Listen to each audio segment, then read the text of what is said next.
is about, after Dick's presentation about the quality of the survey data, we're going to just move very quickly on to talking about the data and the various sources of data that are being used in the researchers' projects. So we have Michael Marsh, who will give a presentation on the European election study, the historical development of it. Jill will talk about the Piradeu project, which is providing an infrastructure for research in electoral democracy in the EU, which is about the current European election study and the different components of that. Pascal will talk about the Eurobarometer. Jack is going to talk about the comparative study of electoral systems, and then I'll talk about the media content data from the 99, 2004, and 2009 European election studies and how those link to the other components of the study. And I've asked the presenters to talk for about 8 or 10 minutes. Michael's going to take 40, but hopefully we'll all still be able to make lunch at 12:30. Okay. Thanks, Michael. Yeah, I was asked to talk for a long time, so nobody else would have to. I don't think I'm going to talk about whatever it was that Susan said I was going to talk about. But since she only just came up with that, it doesn't matter. But I gave something, a much earlier version of this somewhere else, and she said, go and do that again. So that's sort of what I'm doing. After all this painful stuff this morning about the inadequacies and biases and iniquities of surveys, I'll talk about some aggregate election results. Those are, at least outside the United States, those are real. So EP elections still second order. Is that a positive thing? You know, they're still second order, or is it a they're still second order, or is it a, oh no, bloody hell, not second order again? It's all of those. There's a trick to this, Dick. Which bit do I arrow press? that goes forward. The arrow? There's an arrow on here? That one? No. That's That one? the one that points forward. No. Oh, I've got to point at that. No. No, that one. Yeah. Well.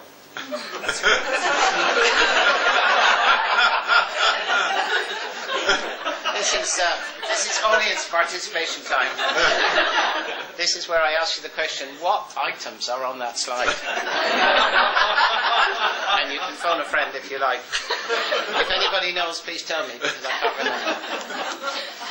EP elections, are they really necessary for democracy? I mean, they're certainly necessary for us because we're interested in them, but does anybody else care? Some people say no. Moravchik, says they're a total waste of time. They're completely misplaced. Anybody with a brain in their head knows that they'll only make things worse, and actually we shouldn't really have them. We don't need them anyway. It's very democratic. If I define democracy in a particular way that suits my argument, then they're very democratic, and you don't really need to worry about them, and we'd be better off without them, except the European election study team would be sitting twiddling their thumbs. And then you have people who say yes, which is probably a somewhat larger group of people who say that the whole system is inadequate without proper elections to mobilise the public in pursuit of an ever bigger, grander Europe that governs our lives, or even starts governing our lives instead of our own governments. That would be nice.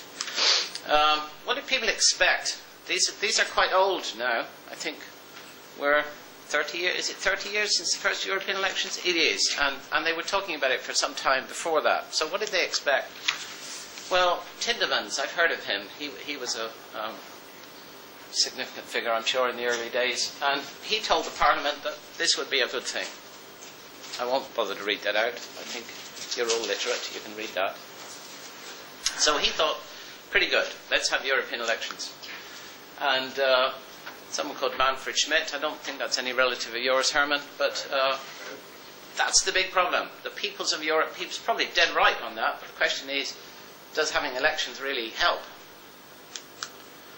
A man called Sir Derek Walter Smith, whoever he was, But he said the same sort of thing. We've got to have participation. It's really important, so let's have elections. None of those people, I think, knew any political science, which is probably to their credit. But not everybody was so enthusiastic. I don't think these people knew any political science, but they would have been very good, because they had quite good ideas. This person said in Parliament that elections would be based on domestic policy. They wouldn't be about European issues. Well, there's a thought. Would people really vote, given how few people they were electing to this body a long way away from anywhere, unless you live in Brussels? And it wasn't even in Brussels then. It used to wander around all over the place. Maybe it should have come to every town. A rather clever person called Lord Watson, who I was going to look up and see who Lord Watson was, but he wrote a letter to the Times, and he said, percentage vote will be low, there'll be a protest vote against the government, members of the European Parliament will belong to parties in opposition to their national governments. I thought that's quite perceptive. 1975. Now, fortunately, Reifenschmidt read the... Well, what's an H? They read the Times, and they recycled the London Times as an academic theory, and it said European elections are essentially national, so they won't be about European issues. And in fact, but they're not very important, so turnout will be lower. No relationship to views on Europe. Big parties will do badly, partly for strategic reasons, partly voting against the government. But it won't be anything about Europe. And that's the second order model. It's a bit better than the Times, but the same sort of idea there. And government parties won't do very well. Now, since that time, since 1979, we've had a lot of European elections. We've even had quite a few European election studies, but not quite as many as elections. But there's lots of data there. We've got more countries. This is stating the bleeding obvious, I realise, but there are more countries. There's a bigger range of countries. They're more different than the original 6, probably were. More languages, more parties. Growing policy. Don't quite know what growing policy means, but it seemed like I think I deleted the rest of the phrase. But anyway, more policy about more things. And people have also got the hang of European elections now. The first one, maybe they were carried away with the thought of voting for Europe. And after that, they realised that this was really a total waste of time, and they stopped turning out. Turnout. What happened to turnout? It declines over time. But it's not quite as bad as some people would have you think. There are compositional effects. One of the reasons it declines is those people in Brussels keep bringing in low turnout countries. And even when they bring in high turnout countries, it doesn't help. But they do bring in more low turnout countries. Compositional effects. Very important. Don't neglect compositional effects. And in older member states, there was a sort of first election effect, which was much higher. But also general election turnout is declining. So it's not just Europe that voters are bored with. They're bored with their own governments as well. That's turnout over time.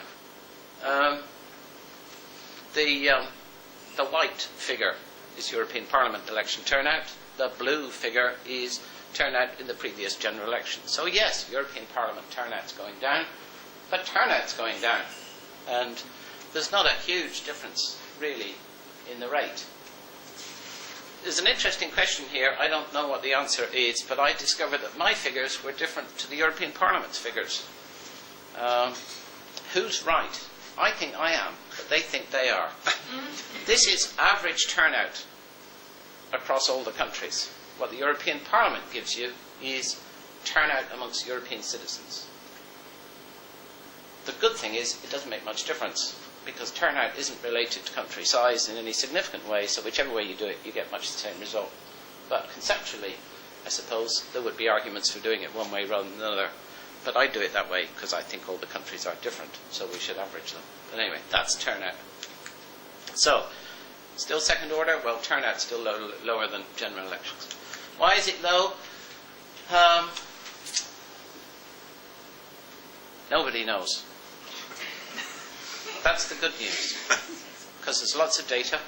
and some people have theses to write, and that's what you want. It's an open question. But is it low because voters don't think it's very important? Most people think there's a lot of truth in that. But there are three people, Blondell, Sinnott and Svensson. They think differently.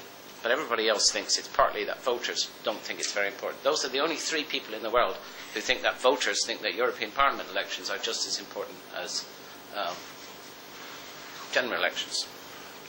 The other argument, of course, is that parties don't think it's so important. So they don't campaign as hard. Strangely enough, they don't spend as much money. They don't mobilise as many workers. They don't do as much to get people out to vote. So they're involved. There's a debate over that. There's also a debate over whether what people feel about Europe matters.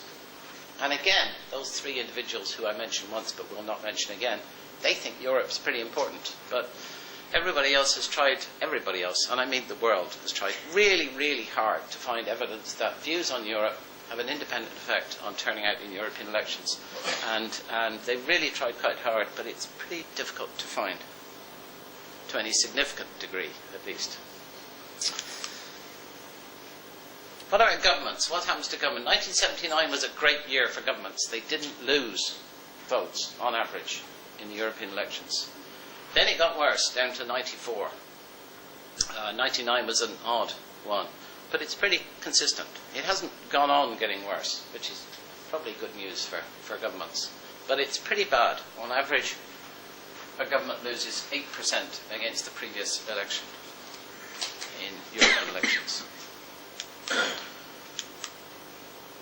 It was argued there's a sort of cycle to that. They lose more at the mid-term. A brilliant notion that must have come from some other country, or maybe it came from German federal elections. But anyway, it's a nice notion, mid-term. That's the 1979 to 2004 picture, and you can see, ignore the line, just look at the dots. Is there a mid-term slump and then it goes up again? It does seem to level out a bit. The early period, you don't lose. After that, you tend to lose. But there's a vague hint of a cycle. 2009, I think just gloom all around. It just went on going down. As you can see, almost nobody managed to increase their vote, or no governments as a whole managed to increase their vote. So it was a bad year. Protest or mobilisation. I thought I talked about that. Oh yes. Why do governments do badly? Is it because they're unpopular? Is it because they're ineffective and inefficient and incompetent? Yes, all of those things. Is that why they lose votes? One argument is that. Another is that there's less mobilisation, that it's a lower salience election. There's less interest around. There's less advantage to the big parties who always do these things much better. Maybe that's all it is. It affects government parties and the possibility of defections, as I mentioned. Where and when? What happens to parties? Who loses? Who wins? The overall fit. I moved all these around. It's a sort of postmodern presentation, I think. So the slide that I'm talking about has not come up yet. So just bear this in mind. But the argument is that big parties lose and small parties win, and parties in the middle stay roughly as they are. And if you model that, it fits more or less the same across all of the different elections. There's no huge change in the model. But there's a better fit in bipolar party systems. That's not depressed ones. That's ones with a left and a right, as opposed to those with a mush in the middle. But there is a difference between new member states post-2004 and old member states. Partly, I think, because the European Union missed the whole point of these things and had all sorts of rules and regulations about honesty and the economy and all sorts of other things, instead of insisting that people had a stable party system before they joined. And if everybody had a stable party system, then the model would work much better. if people keep inventing new parties and old ones disappear, the model doesn't work so well. And that's fairly clear for reasons I won't go into now. So why does all this happen? That's all this boring old second order election stuff that if I talked about, Susan wouldn't get to say anything at the end, so I won't. But one argument is the second order one. The other argument is that the elections are about different things. Three people who should be nameless say it's because it's about different things. And there's other literature who argue that, well, you vote different ways in European elections because the issues are different. The concerns are different. You even get people who say it's about policy balancing. But do European issues play a greater role in European parliament elections than in national elections? That's the big question. It's probably the case that European issues are more important now than they were in 1979.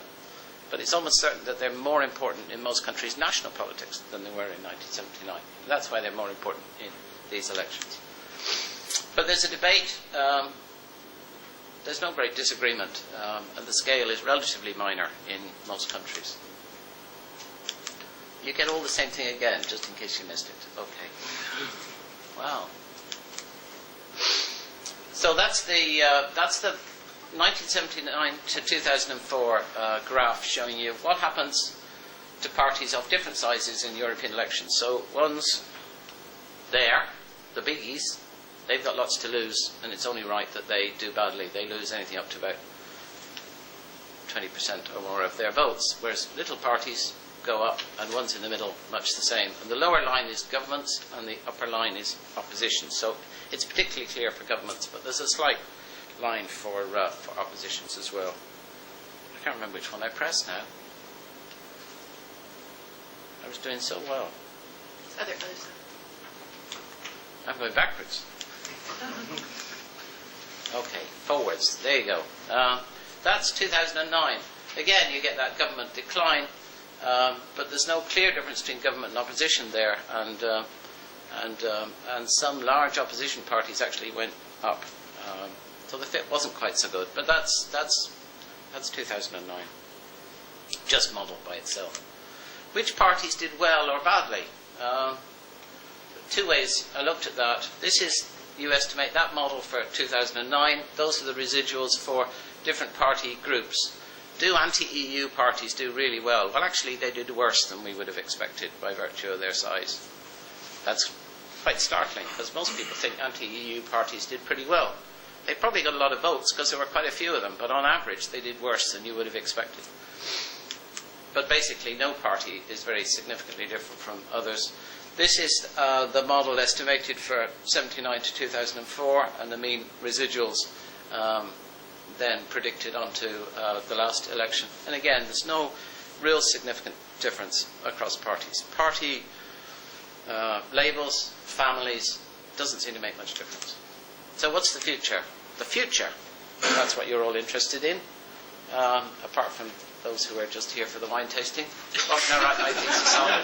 You can use the wonderful new European election study and all the European election studies to date to actually pin down the answers to some of these questions that us poor old fogies have not managed to establish yet. But I think what we need to do in that is to focus rather more on the mechanisms that are supposed to lead to the change between one election and another.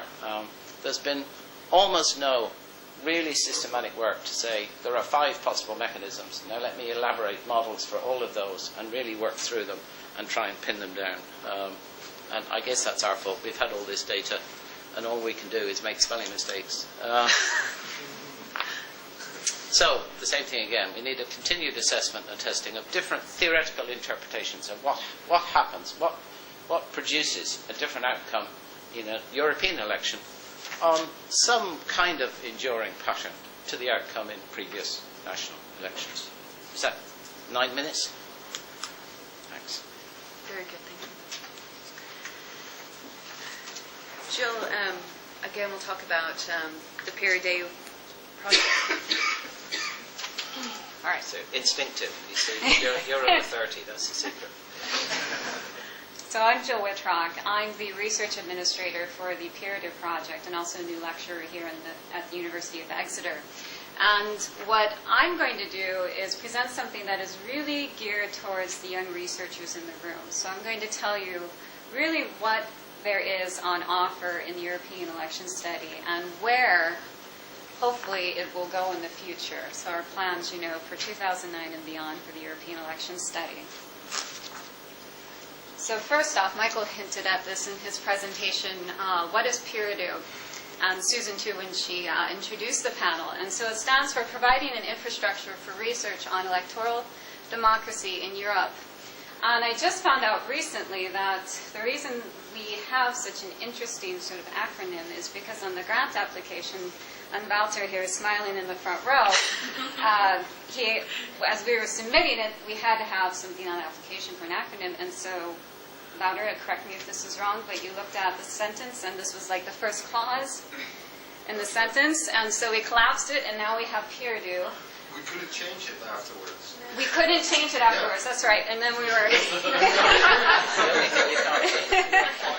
so there's some debate as to whether it's peer review, peer review.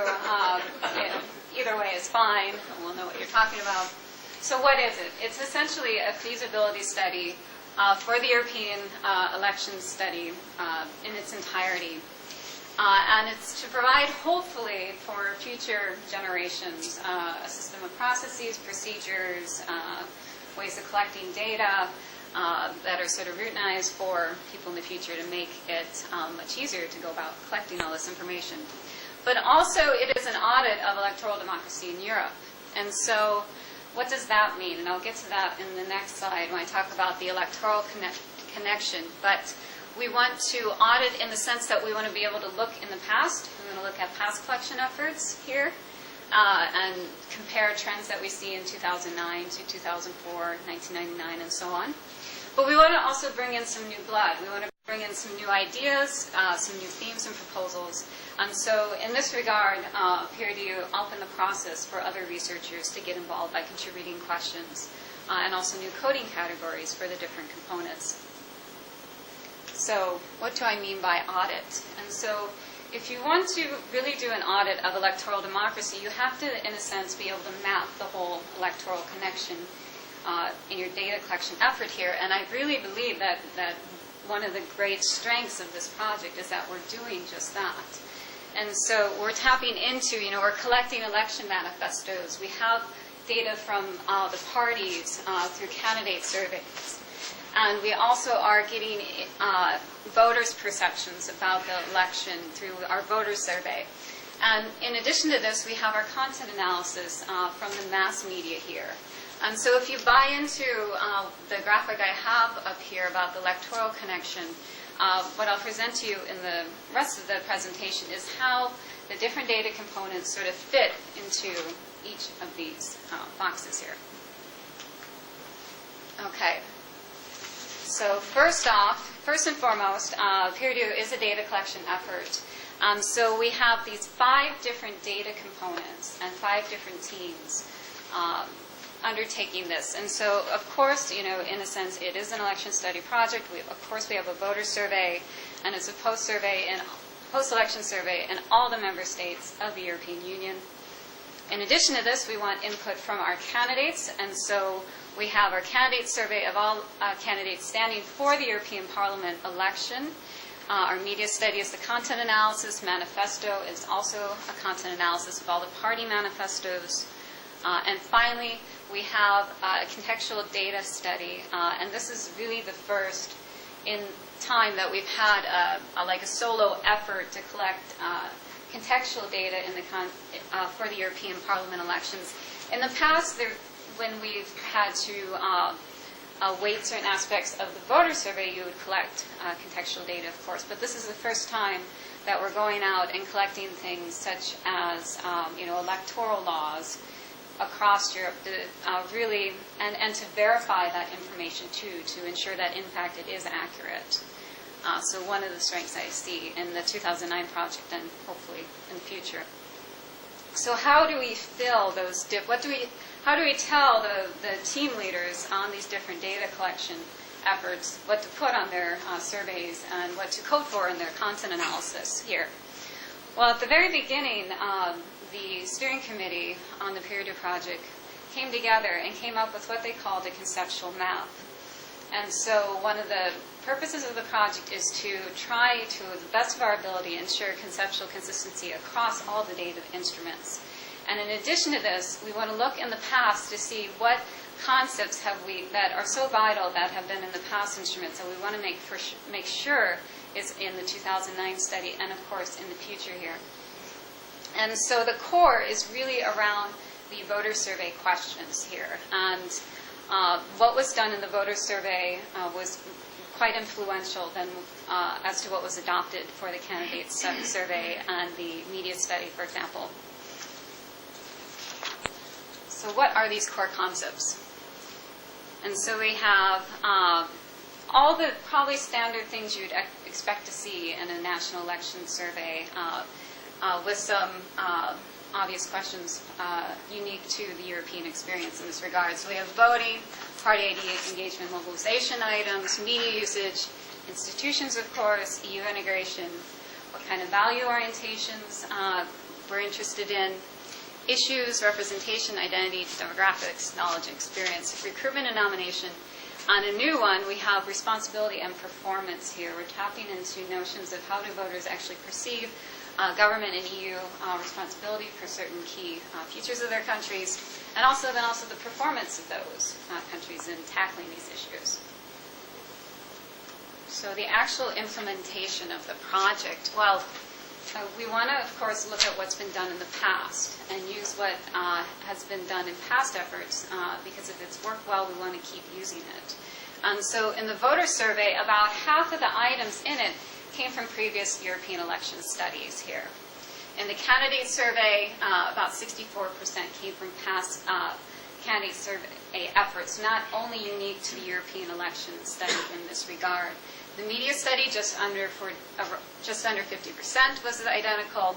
Manifesto study is almost nearly identical to past collection efforts.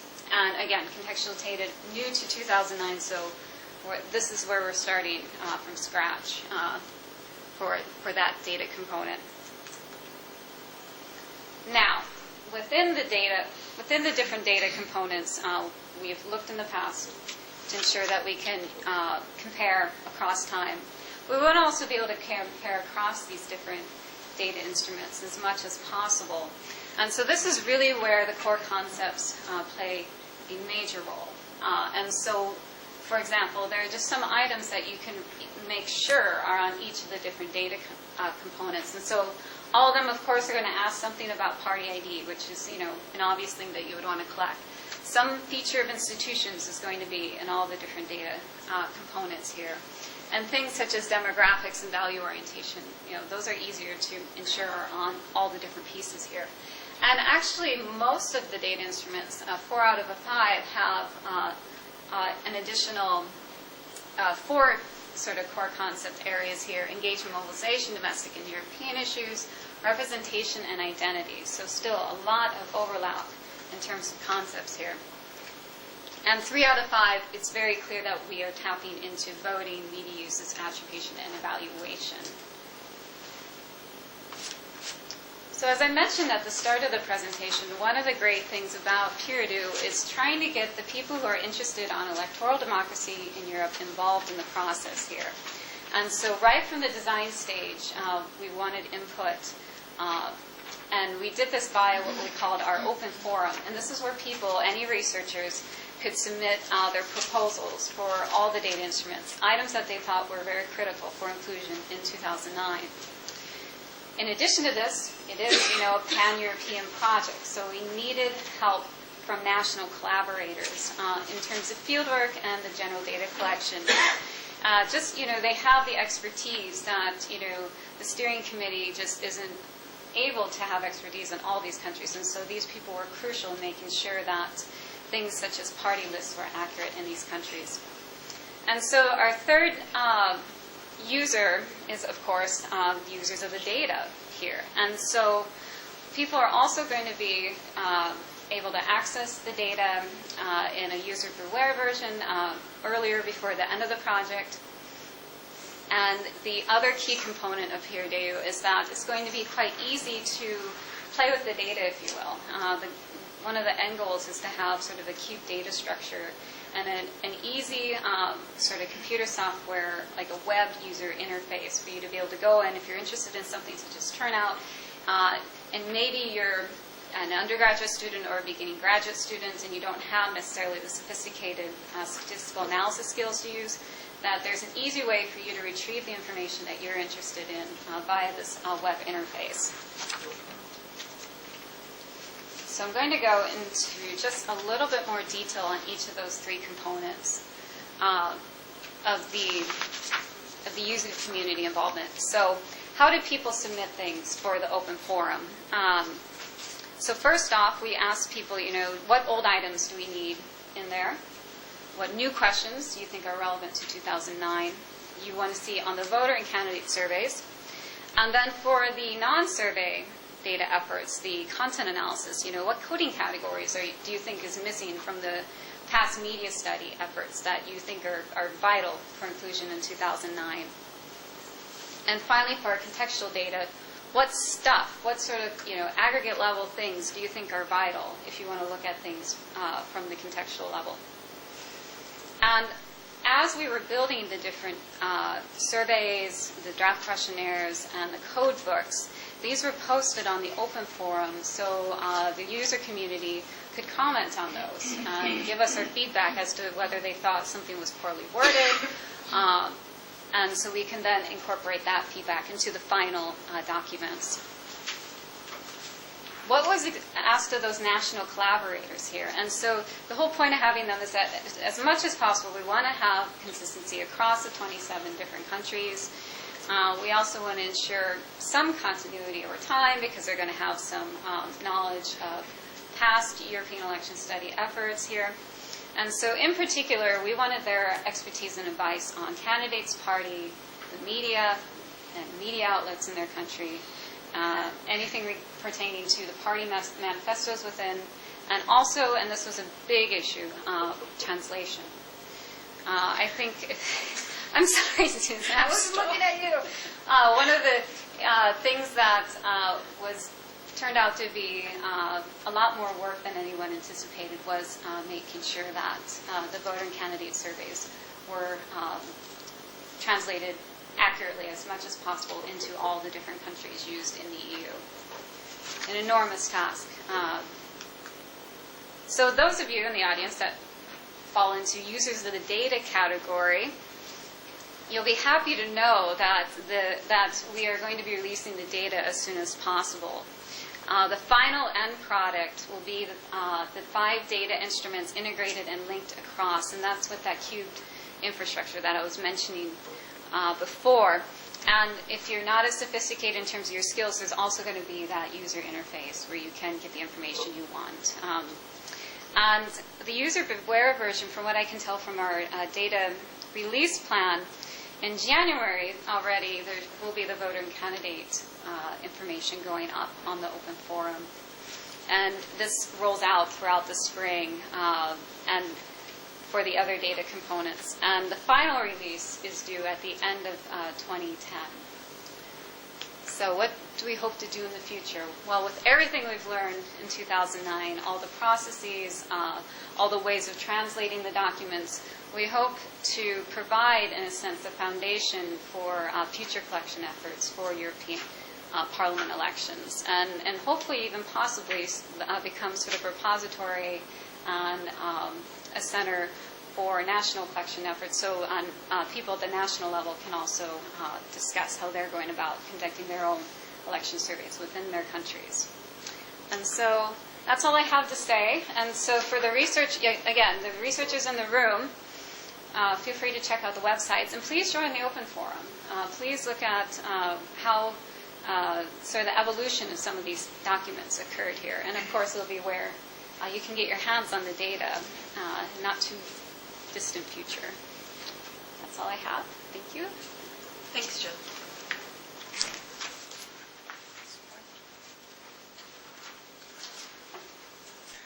For me, it's always a pleasure to talk about the Eurobarometer because it's the heart and soul of the company that I'm running. As a matter of fact, the company was built precisely to run what was at that time called Euro-Barometer in 1973. So it's a long, long, long story. What I will be doing in the next 9 minutes? Okay, it's a deal. No, since Michael only took 9, you can have 11. Good. So what I'll be doing is, I think it's to give you a refresher of what's a Eurobarometer. It's only a small part of the Eurobarometer is known to all, but the Eurobarometer nowadays is a huge instrument. And second part of my presentation, what I'll try to do is to tell you why you can trust the data you are using, how it's been collected, what are the quality management in that multi-country environment. That's what we know about the Eurobarometer. It's an important tool for democracy. It's been designed, a few people know it, by the European Parliament. Mr. Jacques-René Rabier worked for the European Parliament at that time to collect data for policymakers. We all know it's big. It's big because it covers the EU, it grew with the EU, it's 27 member states nowadays. But no, also, that's part of where you all intervene, you use it on a daily basis for some. What you don't know, it's big, it's huge, not only by the coverage, by the frequency. The Eurobarometer nowadays is not only twice a year. That's a part of the standard Eurobarometer, the trend indicators on trust in institution and knowledge importance and so on. But it runs up to 8, sometimes to 9 waves a year. So it's repetitive also. Not only those indicators are tracked, there's a lot of social indicators that are tracked on values, on media consumption, things that are available and are there. It's consistent. That's a good thing about this tool. It's a single data collection mode. It's face-to-face. It's homogeneous, and it's sampling. I must tell you to 3 exceptions. Denmark, Denmark, Netherlands, and Sweden. It's a pre-recruited random sample. Because we are lucky enough in those countries to have a complete database of households. So you can pre-recruit on a random sample there.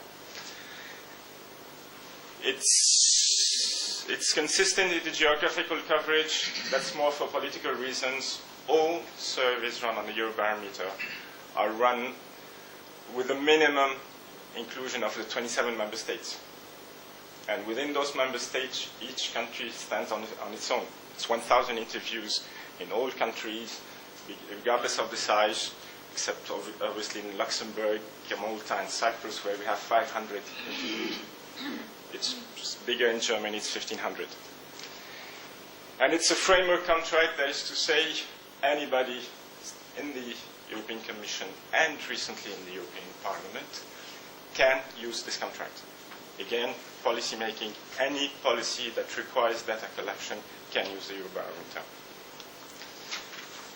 The coverage is there, up to 34, 27 member states, 3 candidate countries, the EFTA country, Iceland, Norway, and Switzerland, and the tiny little bit called the northern part of the island of Cyprus is included in the Eurobarometer. Some figures, just to give you an idea. It's up to 200,000 face-to-face interviews on a yearly basis.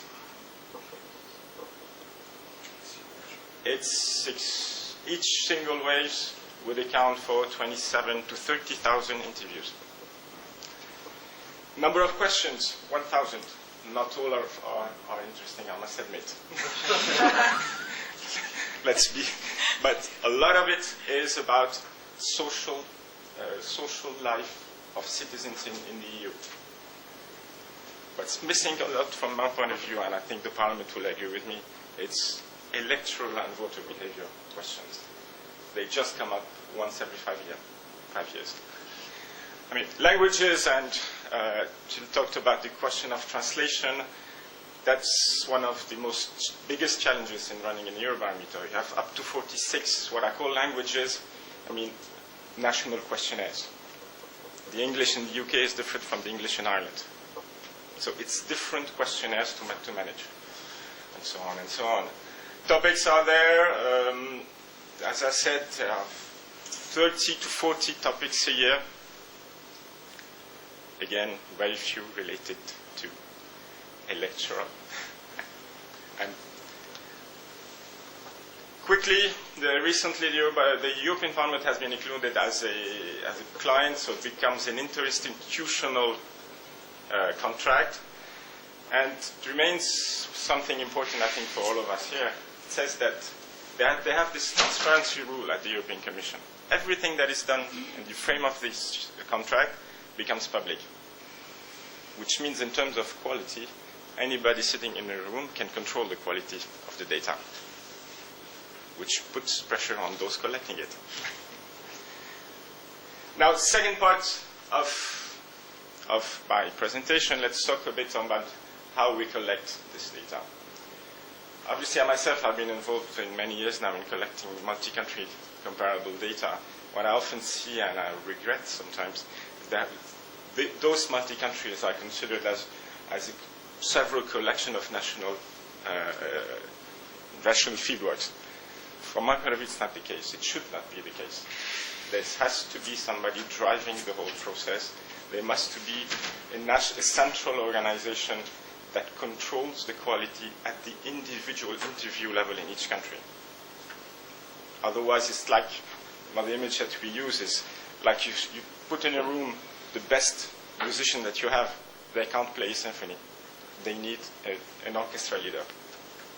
They need somebody that is driving everyone to the objectives. What should be the key principle of running a multinational context? So obviously consistency and reproducibility seems obvious, but it's a nightmare in a multinational environment. You are as strongest as your weakest link in a multi-country environment. If one fails, regardless of how small it is, the whole survey fails. Robustness, error-free, makes sense. It has to be there. How do we manage this? I'll show you that later on. Timeliness is something that obviously is in the air ever since online is there, ever since, regardless of what you do, you have to be quick, but you have to protect your quality regardless of that. And cost effectiveness, because we are a private company, of course. So how do you manage the quality of that data collection? And I think here is the key aspect that have to be looked at individually. And some could sound, very simple, but these are the elements that make the success and make the quality that is there. If you look at communication, we always take it for granted that people working on an environment are bound to find a way of communicating. The reality is not there. Emails that you send, you have people that forget about your email, and you are missing on the country. And the most difficult part is this one, the last one, is change it. How can you ensure that a last-minute change is applied and everybody has taken into account your change? So what we did, and I'll go quicker, is we created a community, the network of companies working on a Eurobarometer have their website. Everybody is sure to have in a centralized place all the information that relates to the survey. Guarantee of communication of the relevant elements, guarantee of provision of the last version of a document. Again, problem of translation. Are you working on the final version of it? Not always sure at the country level. Then comes the most important one, translation. What can we see more about translations? Imagine 46 different questionnaires. You have, just to show you the process that is well written historically in the Eurobarometer, is you need to have two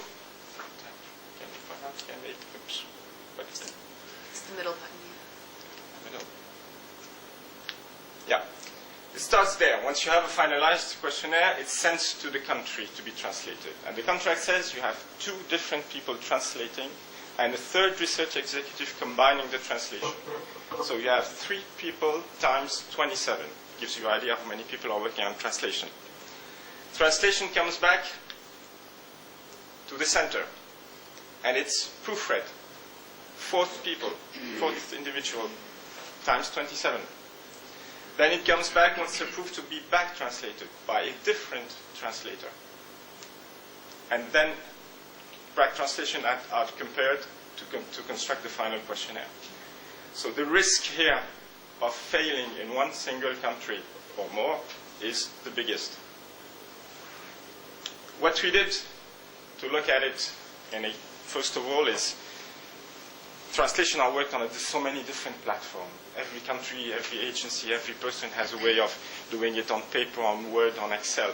So what we did, we create a single platform for translation.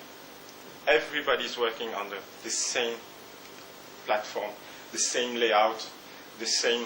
You have it here, you have the English and the French, that's the initial questionnaire, and the countries include that translation there. So immediately, first thing is you look at it and you see that everything has been filled or not. So no risk of losing a single item in the questionnaire that goes to 45 to 1 hour normally.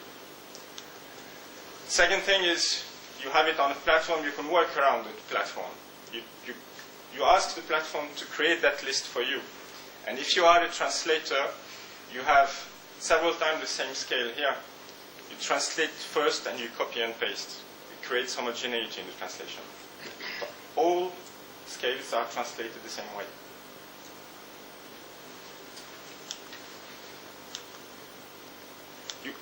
Then, once you have centralized database of translation, why send it back to the country level to be printed out?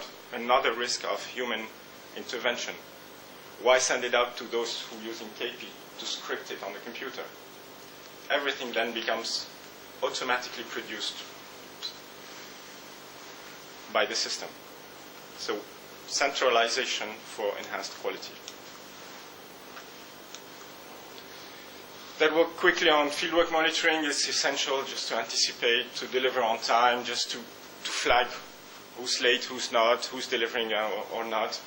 That's also a way of being proactive and not when facing delivery, having one country missing or the other.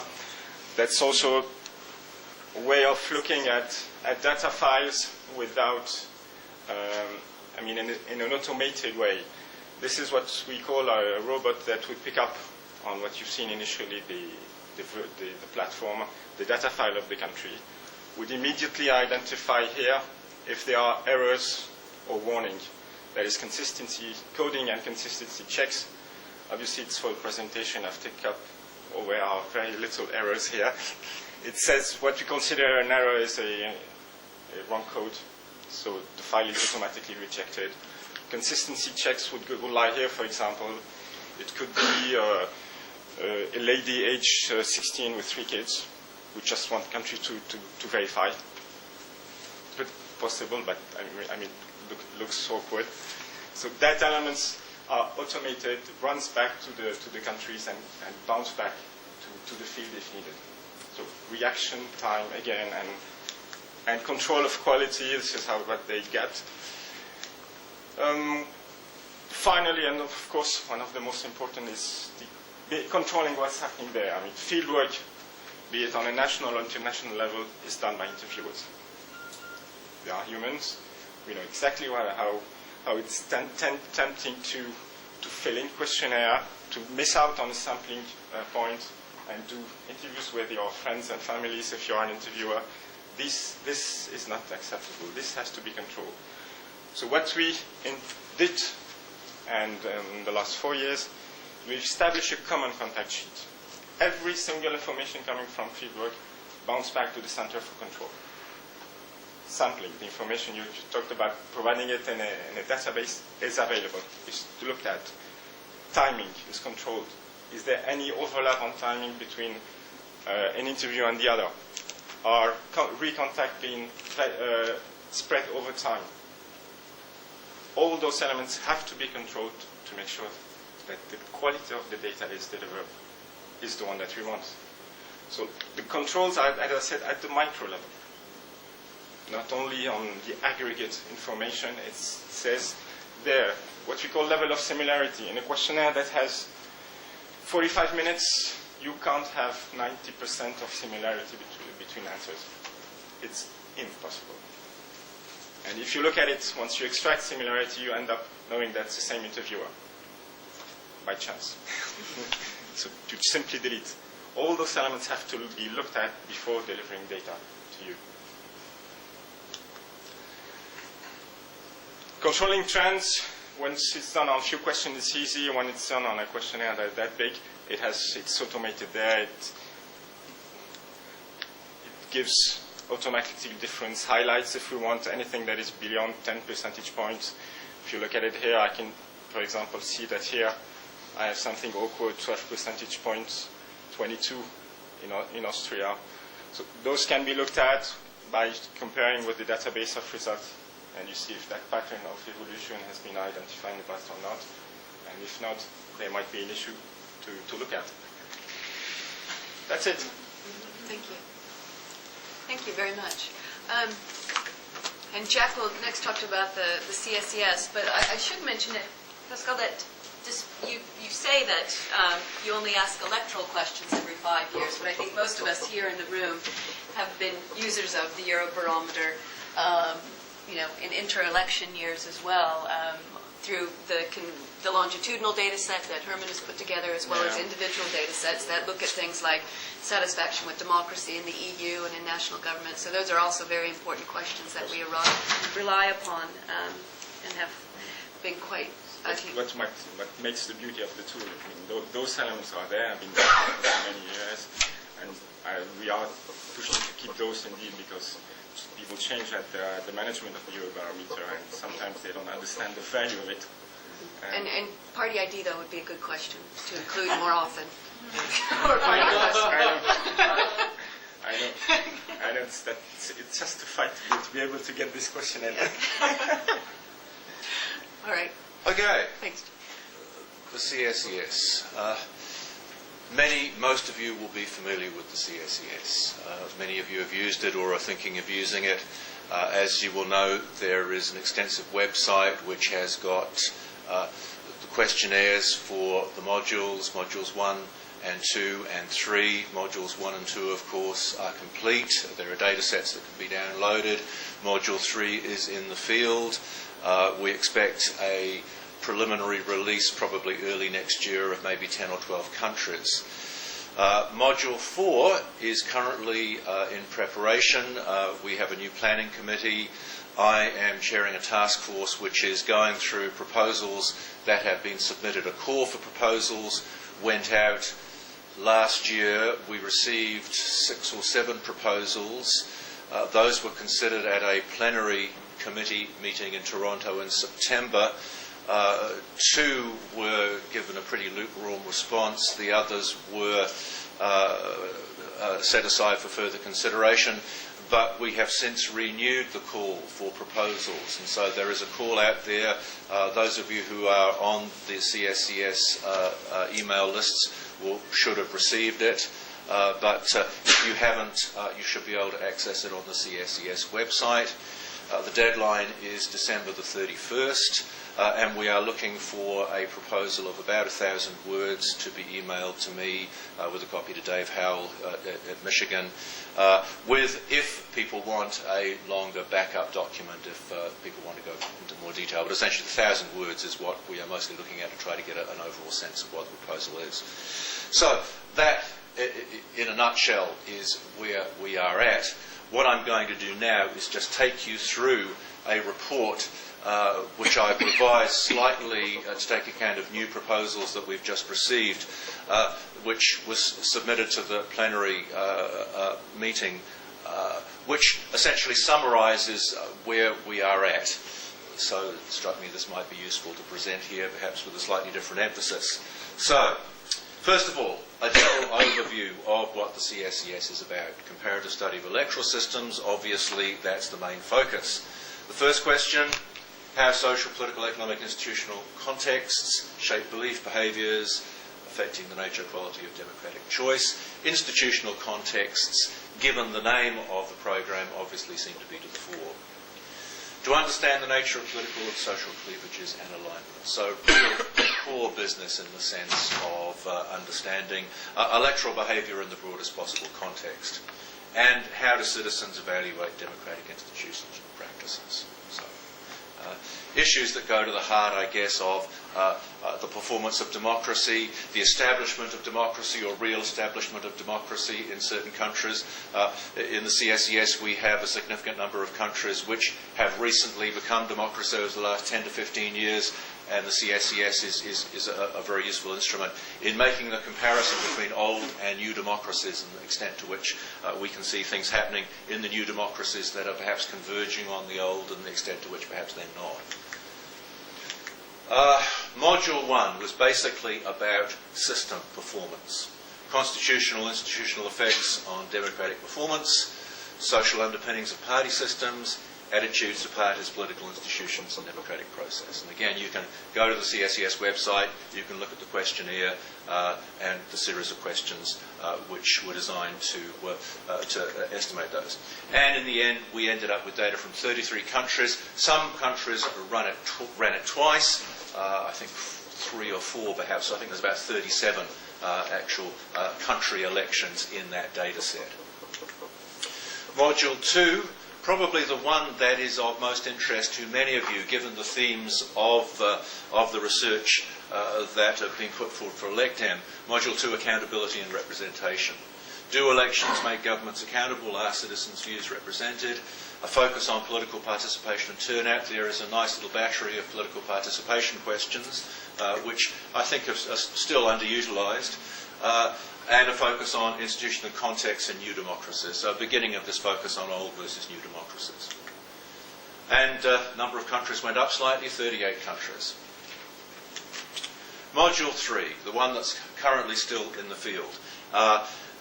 This, probably of the 3 modules, this is the one that was most strongly focused on a big idea, and this was an idea that Herman Schmetter, who's with us today, and Bernard Wessels came up with, which was essentially the idea of do elections provide voters with meaningful choices. So political choices, contestation and inclusiveness. Policy questions about electoral system design in the established democracies, how satisfaction with democracy varies with choices, how and why new parties are formed. Again, the focus on the new democracies, questions of electoral system design and political stability. Survey instruments, retrospective evaluation, prospective evaluation, voter perceptions, etc., etc. And a key question, what are the consequences? If there are limited choices, what are the consequences? Okay. This is probably now the best known publication, Hans-Dieter Klingemann's edited volume, which pulls together a whole bunch of studies from Module 1. Just recently come out, and it's sort of the key source. This summarises the number of publications that have come out of the CSES in the past few years. And as you can see, it's been going up and up. These are publications that are actually published in journals. Doesn't count papers that have not yet been published in that format. So it's basically peer-reviewed stuff that's published in books. And you can see that the upward flight, except for, I think, a hiatus between Modules 1 and Modules 2, which largely explain that dip in 1 year. Okay, this summarises the studies that have been published, which come from that graph. First of all, independent variables. What have people been using this data for in terms of the independent variables? And, well, electoral system, kind of fairly obviously, has been the most popular independent variable that people have been looking at. Difference between old and new democracies also. And then it tends to spread out into a lot of different topics that, well, you can see them all up there, and we're running out of time, so I'm not going to read them all out. Probably as interesting, if not more interesting, is the dependent variables that the studies so far have been looking at. And here we've got a slightly more even spread, interestingly. Choice parameters, so anticipating to some extent the theme of Module 3 by using data from Module 2 mostly. Accountability, satisfaction with democracy, turnout, engagement, efficacy, cleavages, and so on and so forth. So, quite a lot of work already done, all summarised in this task force report very briefly. This is very bad. This is very bad. Turn off, thank you. Sorry about that. So, the dependent variables, if I've got any time left, and I probably don't, the next thing I could do is take you through the proposals that we are so far looking at for Module 4. And while this probably isn't going to have much value for you for the next 4 or 5 years, after that time, this data will start to come on stream. Module 4 will come on stream. And this gives you a sense, I guess, of the topics and titles. The micropolitics of social protest probably isn't going to be a goer because it's not really enough about electoral systems. The numbers simply reflect the number of questions that people require to run that. So you can see, for example, the behavioural foundations of social politics requires 24. That's not going to run. They may come back to us with somewhat fewer. We're hoping that they might. What we're looking at here is essentially, I guess, for the most part, a number of relatively small ideas, some of them only requiring 2, maybe 3 questions, which nonetheless would make it possible for us to develop the CS in quite interesting directions. I've got more here which actually goes into those proposals in somewhat greater depth, but I think I'm running out of time, basically. Or can I? Well, if you want to eat, I mean, that's the only... Yeah, well, we probably That's the only do, thing don't we? holding us up. Look, okay, social protest, election interpretation. Look, these are the debating points, which probably it's worth ending up with. We can put this up on the, I think I have to sign a piece of paper there which says this can go up on the website, so you can look through that. You can look through the slides when they're up on the website. Some debating points here. There is some consistency in questions between the 3 modules that we've got in the field so far. There's some reason to continue to run a core of questions, obviously the basic ones that you always ask in an election study, but questions about legitimacy, accountability, representation, following through. So there's pressure on us to maintain a core of a time series. And of course, whatever goes in, something must come out. We also have to look at the balance between dependent and independent variables. There's no point in having a marvellous instrument with lots and lots of independent variables if we've got no dependent variables or not very many dependent variables to run them against. The question is one big idea or several smaller ones, or if several smaller ideas, can they be linked? Is there some way of picking from that menu ideas that have some commonalities which will then, as it were, be able to generate a module which is something more than the sum of its parts? So that's essentially what we're looking at. Continuity in themes and interests, consistency with CES, CSES aims and objectives. One problem with a lot of these proposals is they're not that necessarily as well geared to the key objectives of the CSES as they might be. Constraints, well, module 10 or 15 minutes. There's an issue here too because the more parties you have in a country, the longer the questionnaire module takes, because a lot of these questions are about political parties, and so the more parties you've got, the more questions you need. So 10 minutes in one country could be 15 minutes in another. Current module has got about 35 questions, less the demographics, which are sort of a kind of constant. Well, I've said that. Core questions. Obviously, these sorts of questions continue. System perceptions, and what's the space for new questions. What we're actually trying to do is to work through the 3 modules so far and try to figure out what the core is, or at least what the core might look like in the sense of the continuity. If we've asked a question 3 times, well, maybe we've done it to death, but then again, maybe it's useful to keep it in there so that we can actually begin to do time series analysis. So these are the issues we are trying to address. The task force will try to put together something for the planning committee meeting in Budapest, I think in March. And at that point, we may start to move towards the shape of Module 4, which I would think would probably be confirmed by the end of the end of 2010 at the latest. It will need to be, because at that point we should be making the transition from Modules 3 to Modules 4, and I think I should stop now. Thank you.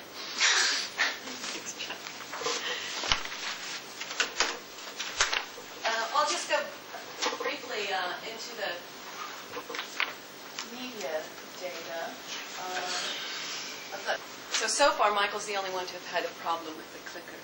No. Okay. No, I got it. Okay. And I was going to, it's a good thing you came back, because then you can say at the appropriate time, why don't we have these data for national elections, okay? But you've seen the presentation before, so you know where to jump in. Just if I get it late, just... You've been hearing about different data, survey data. What I'm going to talk about is the media content analysis that has been a part of the European election study since 1999, though is sort of more formally integrated with the European election study in 2009 with the Piradeu project. And what I want to do is just go over the data that are available, briefly how they've been collected, and then show you, I've got two examples of how the data from the media content analysis are linked to the survey data, because I think that's the real strength of the media data. I've got two examples. I'll just do one so we can eat.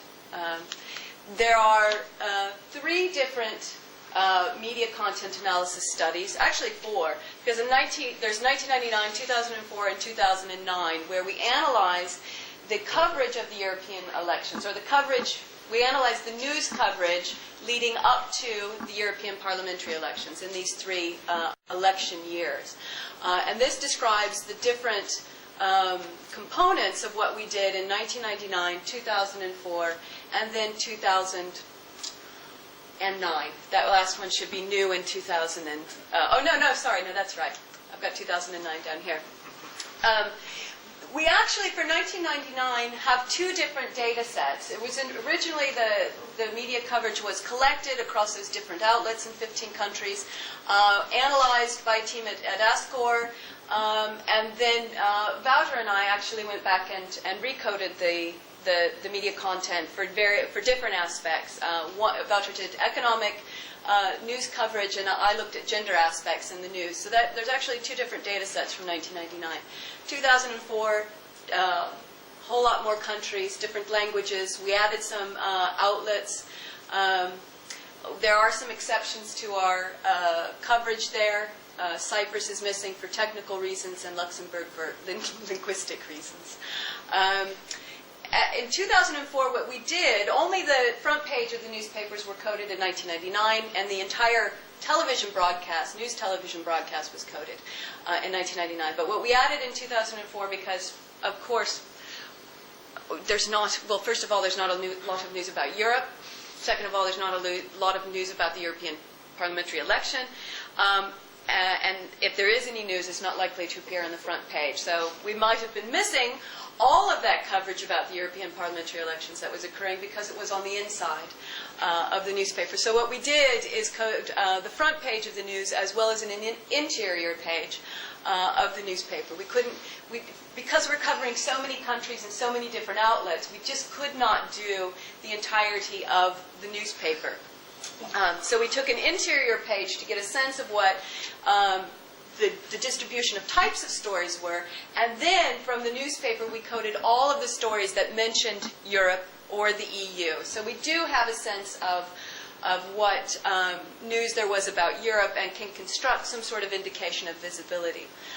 In 2009, even more countries, we added outlets, added days. In all, we have 84 newspapers and 59 broadcast outlets. And those we're just now finishing. Those were collected in the 3 weeks leading up to the 2009 election, and we finished coding for 95% of it. I just pulled that figure out, but we're very close to finishing. Say it with confidence and you'll believe me. But we're very close to finishing coding of all of the media content analysis, and we hope to release those data publicly very soon in the new year. We're in the process now of cleaning what we've collected, so we hope to release that soon. Jill has already gone over the objectives of Peer Deo, and same with the media study, comparability across concepts and outlets with previous media studies. And that means that what we've had to do is use the same outlets that we've been using since 1999. And I think a common complaint about the media content analysis is, why are you using these particular outlets? One of the reasons that we have them is because they're comparable to us from 1999. We've tried to add, based on our review and our interrogating country experts, we've tried to add additional outlets where necessary because there have been changes in the media system. So we hope we have a fair representation of outlets. But of course, limited in terms of time and what we can do. A second objective is linking the media data to the survey data that we have from the voter survey as well as the candidate survey, and then additional linkages to the manifesto data. So we want not only to have comparability across time in terms of the other media studies, but also to link to the other components of the Peer Deo project. And here are just some possible linkages across the different concepts that we've been measuring in the media study. And I should say that these will be, we're building, actually Maria is working on a longitudinal data set that will be released that will include all the common variables that are in the 1999, 2004, and 2009 data sets. So she's working on merging all of that together. But those are some of the ways in which the different data, the media can be linked to the different study components. Importantly, what we've worked on and what we could work on this time, because we were working with the different study components, in particular, we could ask the media usage survey questions that we thought were most appropriate for linking the media content to the survey data. And we had not been able to do that before. We had to rely on the way in which those survey questions about media usage had been asked. But this, in 2009, we were able to ask specific questions about the media outlets that we actually coded. So we knew we could ask in the UK if you watched BBC News, and then we have an indication of what was on BBC News, and we can link those together. Okay. We don't have any examples from 2009 because we're just getting the data in, but I just want to show you an example of linking the media content and the survey data. But some of the things that we have to consider when linking them is the level at which we want to link them and what we think a media effect is. Is it a macro level effect? In other words, do we use media indicators such as the visibility at the country level as a contextual effect? Is that the sort of thing that we want to do with the media? Is it simply an indication of the competitiveness of the election, of the visibility of it in the press, of how important parties find it, visibility of actors? Are those country-level effects? Or are we more interested in looking at media effects in terms of individual-level effects and linking content through various measures of news consumption of the respondent? And that's what we were trying to do in asking very specific questions about what sorts of outlets people used, how often they used them, whether there were other outlets that they used more, so that if there were other outlets that were used more, we could go back and code them. So those are some of the things that need to be considered when linking the media content to the survey data that we have. And there's always issues about measuring media effects with cross-sectional data. It's very, very difficult to look at a media effect if you've only got an observation at one point in time. So are we able at all to look at anything like aggregate change? And that's what my example is. And then what we've got, though, are variations across contexts in terms of country-level indicators. And then we also have, because we've got the media usage at the individual level, we can vary it at the individual level. Okay. So the one I'll look at is from 2004, and it's using, I say it's post-election, but it's Eurobarometer data, very good 5-way cross-sectional it's not a panel, but 5 waves of a cross-section. 4 waves run before the election, and then the post-election wave. And what are great about the data is that they're repeated cross-sections, so we can look at change. They're not panels, so we can only look at aggregate change across the 25 countries that were surveyed. But we can then link it to the media content to see if those, for example, those countries that had higher visibility, if there was a greater proportion in change of those people who were said that they were likely to vote. And the 4th wave, which was done right before the election, was done 2 to 3 weeks before the election. Is that? I think it was even shorter. Shorter, okay. But it matched, the dates that I have for it matched perfectly with our media content analysis, or mapped very well onto when we were observing the media content, and then comparing that to the post-election survey. Now, one of the research question that sort of drove this analysis was looking at the symbolic impact of descriptive representation, drawing on the work of Bobo and Gilliam, who suggest that if you have a representative that looks like you're more likely to be engaged in politics. And that sort of was built on racial and ethnic similarities or descriptive representation, and more recently it's been developed to apply to gender. And the research and the book by Burns, Schlossman, and help me out, Verba, on the. Anyway, they suggest. Yeah, gender inequality. They suggest that they cannot explain why there are remaining gender differences after you control for everything. So at the end, they throw in, at the end chapter, they suggest, well, there is a slight evidence to suggest that when women run as candidates, or when they're representatives, that this does make a difference to women. And it does then sort of diminish the differences that we see between men and women in things like political engagement. So there's been a whole lot of research that's followed on that, looking at how the number of women representatives, the number of women candidates, influences women's political engagement. But what is missing is sort of the mechanism through which that happens. And is it true if there are more women representatives, are they more visible? If there are more women candidates, are they more visible? We know from the work of others that there's the news coverage of candidates tends to be gender biased. So what we did with the media content analysis was look at the proportion of women candidates represented in the news. So we could see which MEP candidates were in the news, how many of them were women, how many were men. And then what this shows is just how that compares to the actual proportion of women candidates in each country. The diagonal, of course, would be where there's no bias. So the proportion of women candidates is equal to the proportion of their coverage in the news. But we can see that there's quite a few countries who are below that line where the proportion of women candidates is quite high, but their visibility is low. So if you look at Austria, they have 66, almost 70% women candidates, quotas, but very low visibility. Okay? So using women candidates as an indicator to explain symbolic or political engagement may not be the whole story. You need to look at visibility as well. So I used those indicators of the visibility of female candidates to see what impact they had on women's engagement in the European parliamentary election, what they thought of the European Parliament and what they thought of the EU.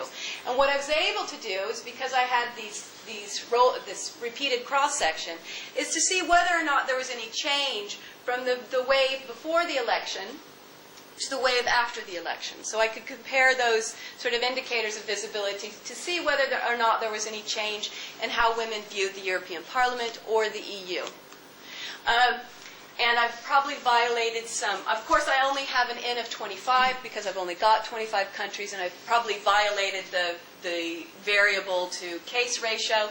But I look at the change for women compared to the change for men across the indicators of EU membership is a good thing, European Parliament is responsive, and whether or not they voted in the European Parliament.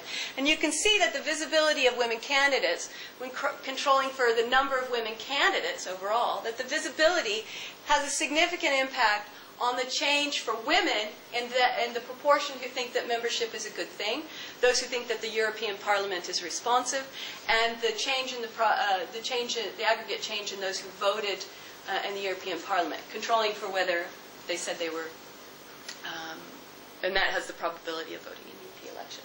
So this is linking the, no questions yet. This is just one, this is linking, one way of linking the media content to the survey data using Eurobarometer. Okay.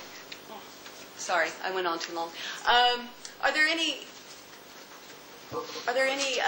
questions for any of the panelists? I'm going to end there. I was just wondering if that's a proportion. Yeah. So the proportion. Proportion. We're looking at aggregate. Yeah, we're looking at Women proportions. to men. Yeah. No. We've got the change for women, the change in Is the that just aggregate the proportion number for of women candidates or the percentage of candidates who are women? Those are the percentage of candidates who are women, and then the percentage of candidates in the news who are women. That's all. Okay. Okay, but before we go to lunch, which is waiting for us upstairs, are there any questions for the panelists about the data?